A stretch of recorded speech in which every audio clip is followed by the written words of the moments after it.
All right. We can do the same thing for the energy part of it, where we just did the viscous part of it. Same thing for energy.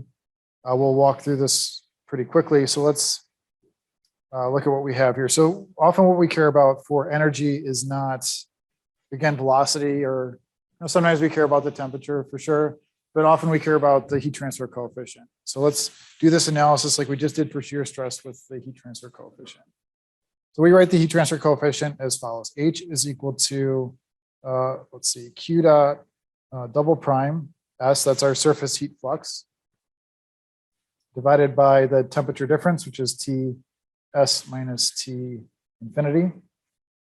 Okay, we're going to say the surface heat flux Q dot double prime S is given by Fourier's law, which is minus K dt dy at y equals 0. Okay, so now let's see. Rewriting this a little bit. So we want to rewrite this in terms of our non-dimensional temperature, which is theta. So if we do that, we end up with H is equal to minus K over, okay, minus K over Ts minus T infinity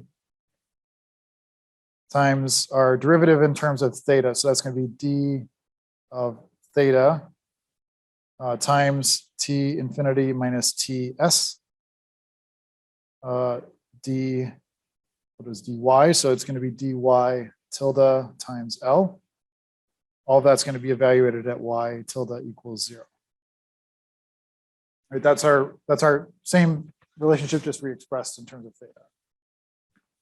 Okay. Let's see. So we take the derivative here, and we end up with this equation. So we end up with H is equal to what? So K divided by L. We can take the T infinity minus Ts out of the equation. Right? That's constant. So we can actually pull it out of the derivative. That then cancels with the other temperature out there, and we end up with K over L times d theta dy at y equals 0. So that's our H relationship. Okay, we need then to relate this to the Nusselt number. Okay, so the Nusselt number is, the definition of that is H times L over K. So we now substitute in our new expression for H here, and we end up with Nusselt, H times L over K times K over L times the derivative, just as the derivative. So d theta dy at y equals 0.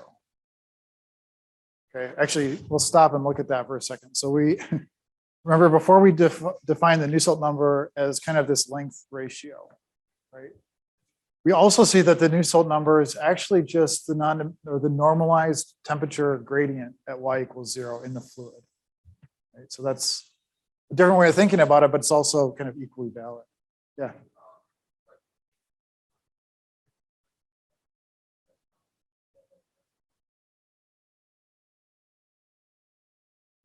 Yeah. Right. Yeah. So that becomes a little bit more complicated. And as you're going through this, right, you can't cancel things out. Then you have to take the derivative. It does give a different solution. But yeah, it is. This would be the constant temperature, surface temperature. Yep. Good point. All right. So, okay, we now think of Nusselt number not only as the ratio of boundary layer thickness or the ratio of position to boundary layer thickness, but it's also this ratio of, at the same time, this temperature gradient. Okay. So then functionally, how does this relate to the other terms? Well, if we look what's in here, we'd say the Nusselt number is a function of what? It's a function of x tilde. But again, we're evaluating this at y equals 0, so it's not a function of y. It's a function of the Reynolds number. It's a function of dp infinity dx. What else is it? So up here, if we look, we see theta is a function of those things, but it's also Prandtl number and Eckert number. Okay, so those kind of have to come along too. All right. Again, for a given shape, we can say that this is a function of X tilde Reynolds number, not dpdx, but just Prandtl and Eckert, right? So for a given shape, that's true. Given that we're solving externally for the pressure gradient, we can express it that way. And then if we want to integrate over the entire thing, then it's just Reynolds number, Prandtl number, Eckert number, Reynolds L. Right? A lot of times, so you'll see a lot of correlations this way, right? This is our average Nusselt number in terms of these Reynolds, Prandtl, and Eckert. Actually, for a lot of flows, Eckert's not important, right? Because viscous dissipation isn't important for a lot of flows. So for the most part, when you're calling correlations, it's just going to be Nusselt bar is Reynolds and Prandtl, and that's it. Right? So if you ever wonder why just those things, well, here this is why. Okay, now you know. Okay, questions on that? Okay. Looking at an example, so here is external flow over a cylinder. So we would expect to see for this correlation, external flow over a cylinder where viscous dissipation is not important. We would expect to see that this depends on two things, Reynolds and Prandtl number. So we do see Reynolds number, there's variation, and we see that there's different solutions corresponding to different Prandtl numbers. Okay, so that kind of makes sense.